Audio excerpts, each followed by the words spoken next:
Hello दोस्तों, मैं दीपक कुमार अपने यूट्यूब चैनल की तरफ से आप सभी को नमस्कार करता हूं। आइए देखते हैं यूट्यूब पर मैं जो कि आप लोग थंबनेल पर देख रहे होंगे, जो लिखा है कि यूट्यूब पर पहली बार करंट अफेयर का धमाका पहला बार यूट्यूब पर हो रहा है। कुछ अलग हटके, इसमें कुछ अलग हटके आपको करंट अफेयर के साथ साथ उसके डिटेल्स, उसके स्टैटिक्स, जीके, कुछ पॉइंट्स जो कि बार बार एग्जाम में पूछा जाता है उसका है। और 18 अगस्त 2021 का करंट अफेयर का डोज, जो पहला डोज, जो कि ये पहला डोज के सीरीज चल रहा है, जो कि आपको एक बार ये डोज लीजिएगा, एक बार क्लास करने के बाद ये आपको दोबारा क्लास करने की ज़रूरत नहीं पड़ेगी और कोई भी एग्ज़ाम में आपको इससे क्वेश्चन ज़रूर टपकने वाली है। और आप इसको ध्यान से इस पूरे वीडियो को देखें, और जब तक पूरा वीडियो नहीं देखिएगा तो आपको कुछ समझ नहीं आएगा। पहले पूरा वीडियो मेरा देखिए, उसके बाद सब्सक्राइब करें और ज़्यादा से ज़्यादा शेयर करें और पूरा वीडियो देखिए कि वीडियो में कैसा कंटेंट्स है, क्या कंटेंट्स है, नहीं है। देखने के बाद आपको पता चलेगा कि कैसा कैसा कंटेंट्स मैं लेके आ रहा हूँ। पिछले कुछ दिनों से एक से एक कंटेंट्स मेरे वीडियो में आ रहा है। चलिए दोस्तों, आज शुरुआत करते हैं कुछ दैनिक समसामयिक, जो कि हर रोज़ की तरह आज भी हम लोग शुरू करते हैं। कुछ जो महत्वपूर्ण तथ्य होते हैं शुरुआती का, उससे शुरू करते हैं। चलिए दोस्तों, आइए शुरू करते हैं। HDFC ने ग्रीन एंड सस्टेनेबल सावधि जमा अनवरण किया। जयप्रकाश नारायण की जीवनी पर निकली एक किताब। RBI ने सहकारी राबोबेकियों पर 1 करोड़ का लगाया जुर्माना। RBI ने रद्द किया रायगढ़ स्थित करनाल नगरी सहकारी बैंक का लाइसेंस। वेंकैया नायडू ने नवाचार और विकास केंद्र की आधारशिला रखी। नरेंद्र सिंह तोमर ने दुनिया के दूसरे सबसे बड़े रिफर्बिश्ड जीन बैंक का उद्घाटन किया। एम्स दिल्ली परिसर के अंदर फायर स्टेशन रखने वाला पहला भारतीय अस्पताल बना। राष्ट्रपति रामनाथ कोविंद ने 2021 में 144 वीरता पुरस्कार प्रदान किए। हर्षित राज बने भारत के 49वें शतरंज ग्रैंड मास्टर। आइए दोस्तों, कुछ मोटिवेशनल स्टेटमेंट के साथ शुरुआत करते हैं। सफलता तक पहुंचने के लिए असफलता की रोड से गुजरनी पड़ेगी। जब तक आप असफलता की रोड से नहीं गुजरिएगा तो सफलता आपको नहीं मिलेगी। कुछ ऐसे पर्सन है, कुछ ऐसे विद्यार्थी हैं मेरे भाई, जो कि एक बार में उसको सफलता मिल जाते हैं। जिनको एक बार में सफलता मिल जाते हैं तो उसको थोड़ा कम एहसास होता है। जिसको असफल होने के बाद जो व्यक्ति सफल होता है उसको इतना माइंड लेवल होता है, इतना सोच समझ उसके अंदर डेवलप होता है कि जो एक बार सफलता हो गई उसके तुलना में वो ज़्यादा माइंड लेवल होता है। चलिए दोस्तों, आज के जो करंट अफेयर है उसका पूरा डिटेल्स के साथ शुरुआत करते हैं। आइए। RBI ने सहकारी राबो बैंक यूए पर 1 करोड़ का जुर्माना लगाया। आइए देखते हैं डिटेल्स के साथ।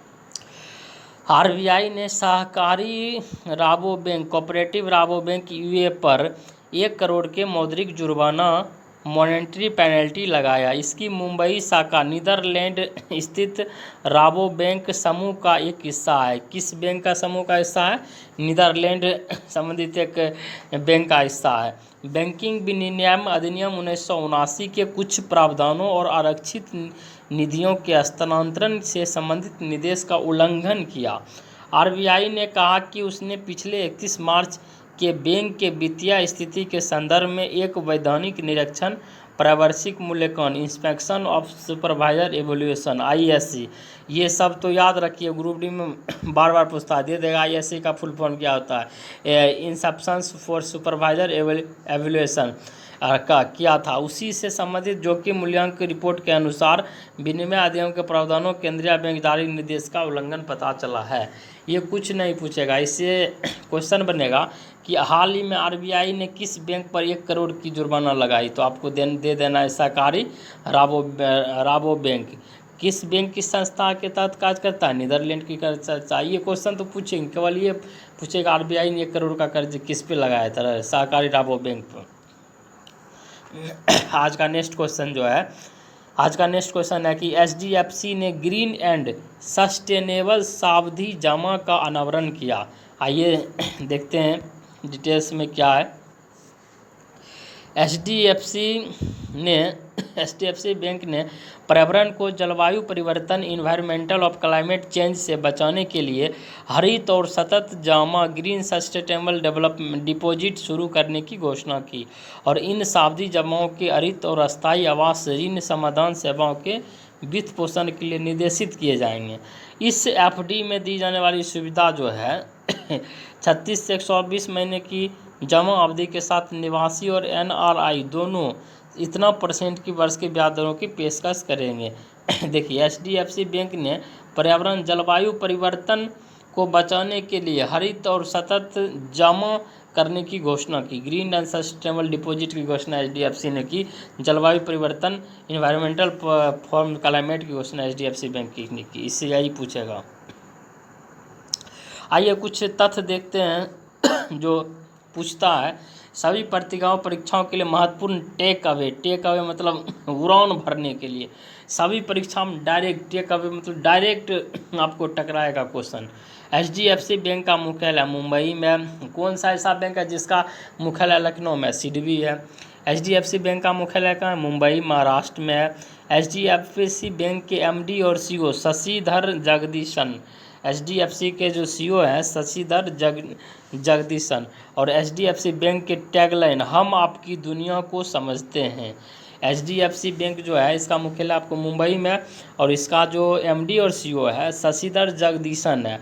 और एचडीएफसी बैंक का टैगलाइन है कि हम आपकी दुनिया को समझते हैं। हम क्या करते हैं? आपकी दुनिया को समझते हैं। आइए नेक्स्ट क्वेश्चन पे चलते हैं। नेक्स्ट क्वेश्चन है आपका आज का। आरबीआई ने रद्द किया रायगढ़ स्थित करनाला नगरी सहकारी बैंक का लाइसेंस। किसको रद्द किया है? रायगढ़ में करनाला नगरी सहकारी बैंक था, उसका लाइसेंस रद्द किया है। देखिए क्या है, डिटेल्स में आगे देखते हैं। भारतीय रिजर्व बैंक ने महाराष्ट्र में रायगढ़ स्थित करनाला नगरी सहकारी बैंक लिमिटेड का लाइसेंस रद्द कर दिया। जैसा कि भारतीय रिजर्व बैंक द्वारा सूचित किया गया था कि अपर्याप्त पूंजी और कमाई को संभावनाओं के कारण करनाला नगरी सहकारी बैंक का लाइसेंस रद्द कर दिया गया था और उसके जारी रहने से जमाकर्ताओं के प्रतिकूल प्रभाव पड़ेगा। अनुकूल प्रभाव नहीं पड़ेगा, निगेटिव प्रभाव पड़ेगा। इसी कारण उसका पूंजी भी कम था उसके पास।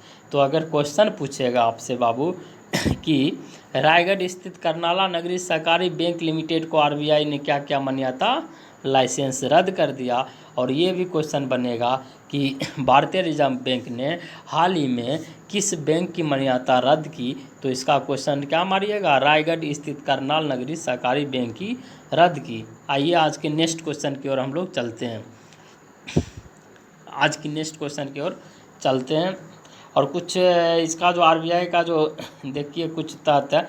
जैसे कि आरबीआई ने कहा कि सहकारिता आयुक्त जो कमिश्नर ऑफ कोऑपरेटिव ऑफ सहकारी समिति जो रजिस्ट्रार जो है महाराष्ट्र से भी बैंक को बंद करने और बैंक के लिए एक परिसंपक नियुक्त करने का आदेश जारी करने का अनुरोध किया गया है। जमा राशि डिपॉजिट इंश्योरेंस और क्रेडिट गारंटी निगम 95% जमाकर्ताओं को उनकी जमा राशि की पूरी राशि प्राप्त होगी और परिसंपन पर प्रत्येक जमाकर्ता अपनी जमा राशि की 5 लाख रुपये की मौद्रिक सीमा तक जमा बीमा दवा राशि प्राप्त के लिए हकदार होंगे। इससे क्वेश्चन कुछ नहीं बनेगा, केवल उससे क्वेश्चन बनेगा आपको। चलिए देखते हैं। जयप्रकाश नारायण की जीवनी पर एक किताब लिखी गई, उसके किताब द ड्रीम ऑफ रिवोल्यूशन नामक किताब लिखी गई। आइए देखते हैं क्या है। क्रांतिकारी नेता स्वतंत्रता कार्यकर्ता जयप्रकाश नारायण की एक नई जीवनी 23 अगस्त को प्रकाश पेंगुइन रैंडम हाउस पर प्रदर्शित होगी। पुस्तक का नाम है the dream of revolution a biography of Jayaprakash Narayan.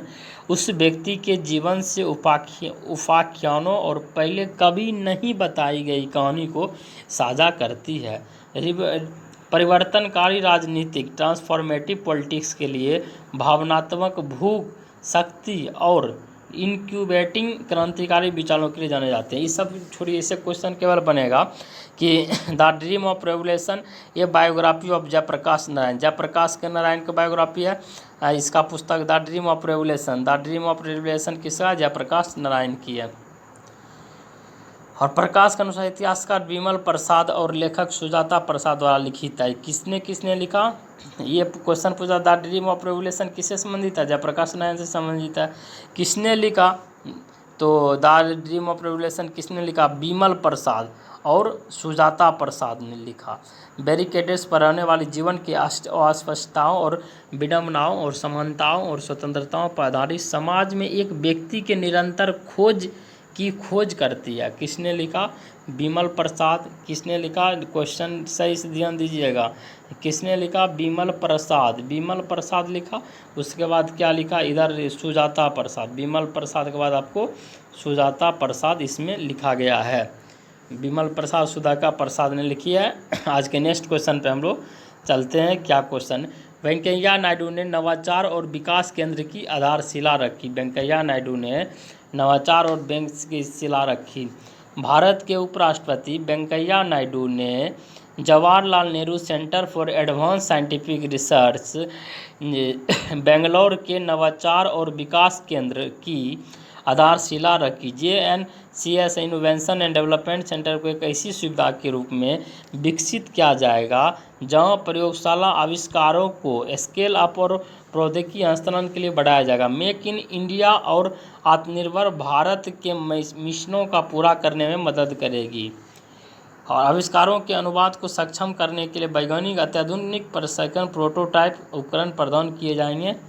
इससे देखिए है कि हम Venkaiah Naidu Jawaharlal Nehru centre for advance scientific research Bangalore में स्थापना की। ठीक, पूछेगा क्वेश्चन जो है Jawaharlal Nehru centre for advance scientific research कहाँ है?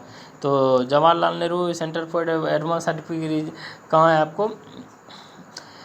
यानी कि नवाचार विकास केंद्र की आधारशिला रखी बेंगलोर में आपको। चलिए आज के नेक्स्ट क्वेश्चन। नरेंद्र सिंह तोमर ने दुनिया के दूसरे सबसे बड़े रिफ्विस्ड जीन बैंक का उद्घाटन किया। क्या है होता है रिफ्विस्ड जीन बैंक? देखिए, केंद्रीय कृषि और किसान कल्याण मंत्रालय नरेंद्र सिंह तोमर। क्वेश्चन यही एक बन गया कि केंद्रीय कृषि कल्याण मंत्रालय मंत्री कौन है? नरेंद्र सिंह तोमर है। राष्ट्रीय पादप अनुवांशिकी संसाधन bureau national bureau of plant genetic resource Pusa नई दिल्ली में दुनिया के दूसरे सबसे बड़े राष्ट्रीय जीन पार्क का उद्घाटन किया और refurbished state of the art national gene bank है 0 से 20 डिग्री सेल्सियस तापमान में वर्षों तक बीजों की विरासत को सुरक्षित रखने के लिए किया गया। क्वेश्चन पूछेगा कि आपको क्वेश्चन इससे बनेगा कि राष्ट्रीय जीन बैंक का उद्घाटन किसने किया? नरेंद्र सिंह तोमर ने। कहाँ पे किया? दिल्ली, नई दिल्ली पूसा में किया है। इससे क्वेश्चन बन जाएगा। कृषि मंत्री को नरेंद्र सिंह तोमर बन जाएगा। इससे ज़्यादा कुछ नहीं बनेगा क्वेश्चन। और इसमें कुछ है, नई सुविधा देश में स्वदेशी फसलों की विविधता के संरक्षण में मदद करेगी और साथ ही किसानों के आत्मनिर्भर बनाकर उनकी आय बढ़ाने के एक स्रोत प्रदान करेगी। और एक राष्ट्रीय जीन बैंक भावी पीढ़ियों के लिए पादप अनुवांशिकी संस्थान। इसको देखिए, इसको ये सब तो मोस्ट इम्पोर्टेंट ग्रुप डी के लिए है। इसको PGR का फुल फॉर्म क्या होता है? Plant genetic resource. Plant genetic resource. आज के नेक्स्ट क्वेश्चन पे हम लोग चलते हैं। नेक्स्ट क्वेश्चन क्या कर रहा है? नेक्स्ट क्वेश्चन है कि एम्स दिल्ली परिसर के अंदर फायर स्टेशन रखने वाला पहला भारतीय अस्पताल बना। देखिए, अखिल भारतीय आयुर्विज्ञान संस्थान all India institute of medical science AIIMS, ये भी फुल फॉर्म याद रखिए। एम्स का फुल फॉर्म क्या होता है? क्वेश्चन पूछल है। एम्स का all India institute of medical science, अखिल भारतीय आयुर्विज्ञान संस्थान all India institute of medical science होता है।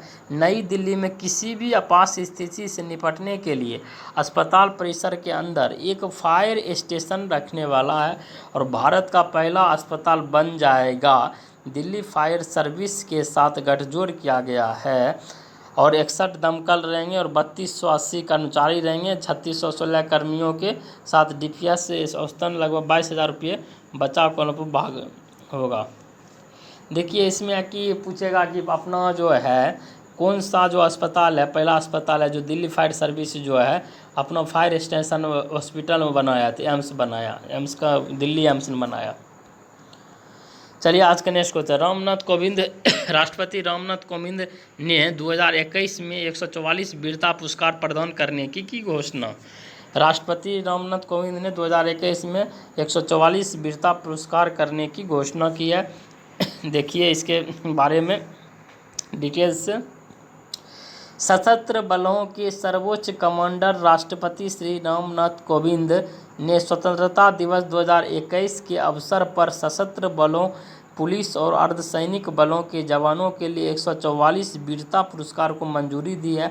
और इसके अलावा राष्ट्रपति कोविंद ने सेना के विभिन्न सैन्य विभागों में उनके महत्वपूर्ण योगदान के लिए कर्मियों को 28 मेंशन इन डिस्पैच की मंजूरी दी है। वीरता पुरस्कार में शामिल अशोक चक्र बाबू राम मरणोपरांत दिया जाएगा, जो कि एएसआई जम्मू कश्मीर के थे, और कीर्ति चक्र दिया जाएगा अल्ताफ हुसैन भट्ट और मरणोपरांत कांस्टेबल जम्मू कश्मीर पुलिस को।